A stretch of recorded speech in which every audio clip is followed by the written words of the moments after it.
북한을 납득할 가능성이 예상돼 충격을 주고 있습니다. 사회주의 국가였던 헝가리, 리투아니아, 폴란드, 에스토니아, 동독 등 많은 나라들이 러시아 시스템에서 탈퇴하여 서방의 군사동맹연합에 가입한 이후로 경제적 번영을 누린 것과 같이 북한의 나토 가입 가능성이 거론되고 있습니다. 이러한 상황에서 제7차 핵실험을 앞두고 있는 북한이 미국과의 거대한 딜이 진행되고 있다는 분석이 나오고 있습니다. 쿠퍼 전략팀이 북한의 국경이 위태롭습니다. 압록강 하구는 원래 북한의 온전한 통치 관할에 속해 있었습니다. 헐라이와 북한 당국이 국경협정을 맺은 이후로 압록강에 소재한 섬들이 북한령으로 소속된 이후로 압록강 하구의 비단섬과 황금평까지 북한령 영토로 포함되면서 압록강 하구가 북한의 통제하에 들어갔던 것입니다. 그런데 2016년도부터 중국이 야금야금 국경을 침범하더니 이로써 압록강 하구의 황금평섬과 신도심을 둘러 갈라놓을 만큼 거대한 항만 시설을 거의 완공 단계에 진입한 상황입니다. 2020년 초까지만 해도 변변치 않은 시설이 없던 곳에 하역을 할 수 있는 부두 시설이 완공된 것입니다. 배후로는 거대한 산업단지 시가지까지 만들어 놓아서 이제 더 이상 압록강 하구는 북한의 통제하에 있지 않게 된 상황입니다. 2013년까지는 국제법상의 국경을 잘 지켰으나 시진핑이 집권한 2016년 이후로부터는 아예 북한 국경을 뚫고 공유 수면을 매립하는 식으로 국경을 침범해 간척을 해버린 것입니다. 2012년에는 상하육을 위한 크레인 시설이 설치된 것이 위성 사진에 포착되면서 본격적인 압록강 하구를 중국 통제하에 두는 모습이 비추어지고 있습니다. 형태적으로 살펴보면 군사시설 유사시 압록강 도하를 위한 군사시설에 목적이 있는 것으로 파악되며 북한 정권이 유사시 상당히 위태로운 상황입니다. 이러한 중국의 국경 침범 위협 속에서 현재 김정은의 탈출구는 친서방주의 노선밖에는 답이 없는 상황입니다. 2016년 압록강 국경이 뚫린 이후로 김정은 정권에서는 줄기차게 중국을 향한 노골적 적대적 메시지를 전국의 강연회장, 인민대회장에서 연설 등이 이루어지고 있고 일본은 100년의 적이라면 중국은 1000년의 적이라는 식의 중국에 대한 적대적 메시지가 북한 사회 곳곳에 퍼지는 상황입니다. 현재 북한 당국에서도 북한 당국의 최대 위협 요인을 한국이나 미국 같은 서방 세계가 아닌 중국이라는 것을 인지하고 있습니다. 심지어 서해바다에 124도선을 수직으로 일방적으로 그어놓고 해상 국경을 선포하여 북한을 당혹해 하고 있습니다. 124도선은 남한뿐 아니라 북한에도 적용되는 상황으로 압록강 하구 신도섬에서 시작하는데 사실상 북한은 서해바다가 없다고 봐도 무방할 정도로 중국 당국은 북한을 완전히 무시하는 행태를 보이고 있어 충격을 주고 있습니다. 이러한 상황에서 며칠 전 북한은 그동안 동해상에서 진행하던 미사일 발사 실험을 동해상이 아닌 중국 방향인 서해 방향에서 또 실험을 진행하면서 중국에 대한 무력의 메시지가 있을 것이라는 해석이 나오고 있습니다. 무엇보다 주목받는 것은 제7차 핵실험입니다. 2006년부터 시작된 북한의 핵실험은 2009년, 2013년, 2016년에 2차례, 2017년까지 총 6차례의 핵실험이 진행되었는데 지금 동해상 길쭉은 풍계리 일대에서 대규모 핵실험에 관한 조짐이 포착되고 있고 CNN, BBC, VOA 등 주요 서방 언론들은 지속적으로 핵실험 등에 대한 동향을 포착하고 있습니다. 이러한 상황에서 북한이 제7차 핵실험에 또 나서게 된다면 우크라이나, 대만 해협 갈등, 미얀마 사태뿐 아니라 세계적인 인플레이션으로 골머리를 앓고 있는 서방 세계는 큰 부담으로 작용할 수밖에 없는 상황입니다. 이러한 상황에서 미국 정부에서 지난 8일 북한 당국의 비공식 채널을 통해 북한에 서한을 보낸 것이 알려지기 시작하면서 북한과 관련된 외교적 상황이 급박하게 돌아가고 있는 것으로 분석되고 있습니다.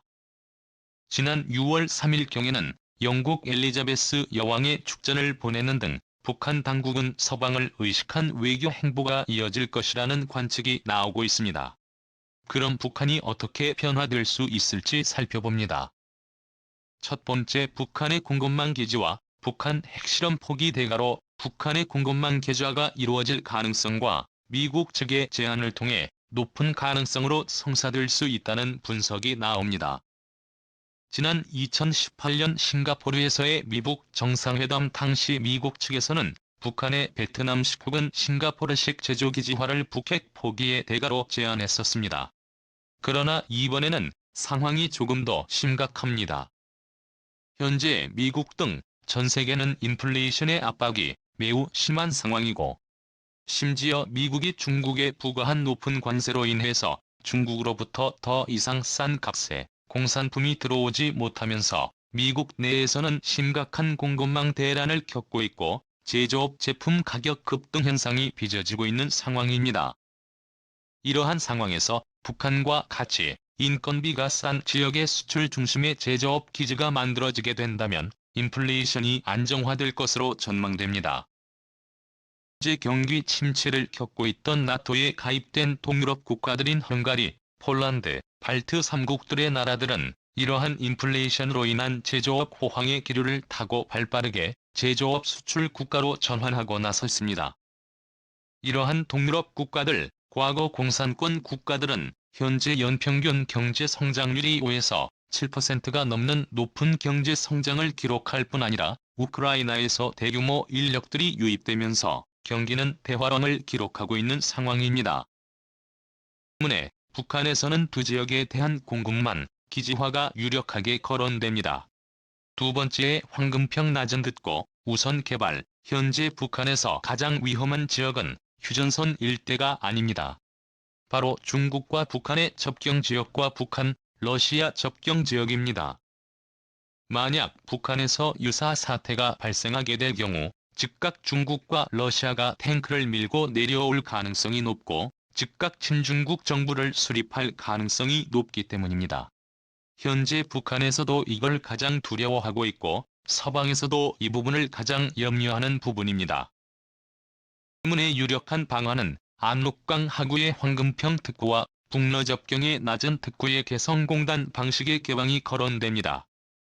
개성공단의 사례와 유사한 방식으로 중국과 러시아 같은 나라들의 참여를 배제하고 북한과 한국, 미국 3자 간의 경제 특구를 개발하여 수출 중심의 제조업 기지를 조성하여 우선적으로 중국과 러시아가 남하하지 못하도록 막는 것이 시급합니다. 당초 황금평이 중국 자본이 투입돼 경제 특구로 개발될 뻔했으나 북핵 사태로 무산된 상황이지만 미국이 주도하는 경제 특구 개발이 이루어지게 된다면 압록강을 중심으로 긴박하게 돌아가는 중국의 위협에 대응할 수 있을 것으로 보입니다. 두 번째에 황금평 낮은 삼지연 미군 기지 유치와 북한 나토 가입, 미국의 공급망을 제공할 단지가 북중 접경인 황금평 북로 접경의 낮은 그리고 삼지연 일대의 각각 공업 특구 그리고 관광 특구 가개발이 이루어지게 되면 세 지역을 중심으로 민항 항공편이 즉각 신설되게 됩니다. 그뿐 아니라 황금평, 나진시와 같은 해안 지역은 항만이 새로 닫히게 되면 미군 부대 주둔 가능성이 열리게 됩니다. 현재 북한 김정은이 가장 염려하는 것은 중국으로부터의 체제 위협인 상황인데 핵실험 포기, 핵동결의 대가로 미군 주둔이 이루어지게 되면 가장 예민한 지역인 황금평 낮은 삼지연 일대의 미군 부대 주둔 가능성이 열리게 되며 이는 중국의 남하 가능성을 완전하게 차단할 수 있는 요소가 될 수 있습니다.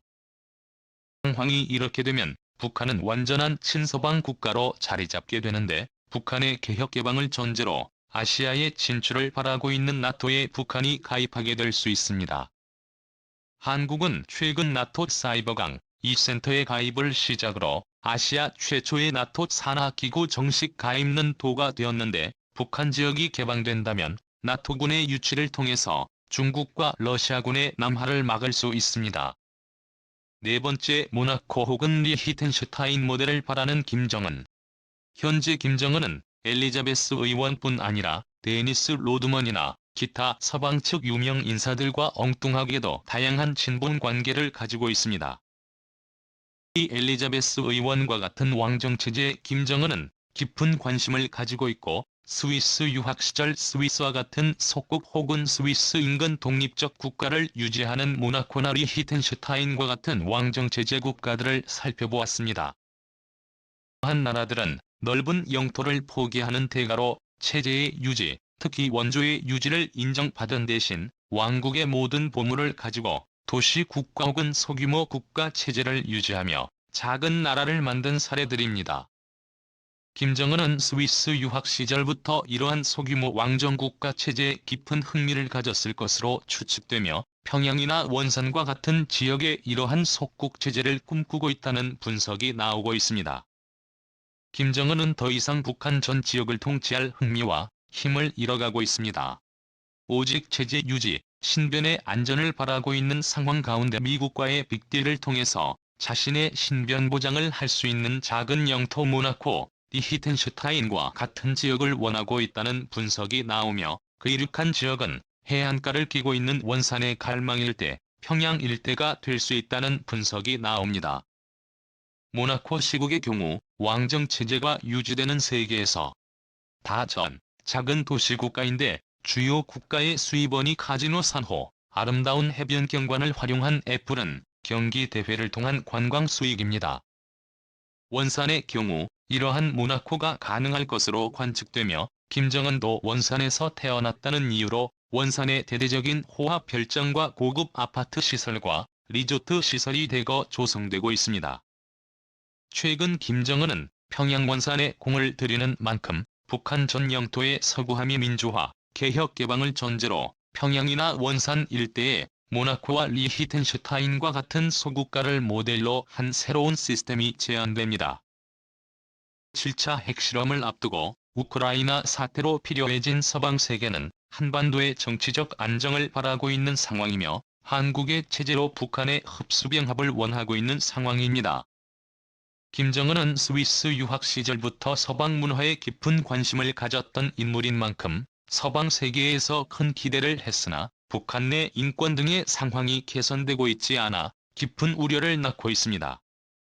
만약 미국이 북한과의 빅딜을 이뤄내게 된다면 세계적인 인플레이션 위기뿐 아니라 한반도의 통일까지 예상해 볼 수 있을 것으로 전망됩니다.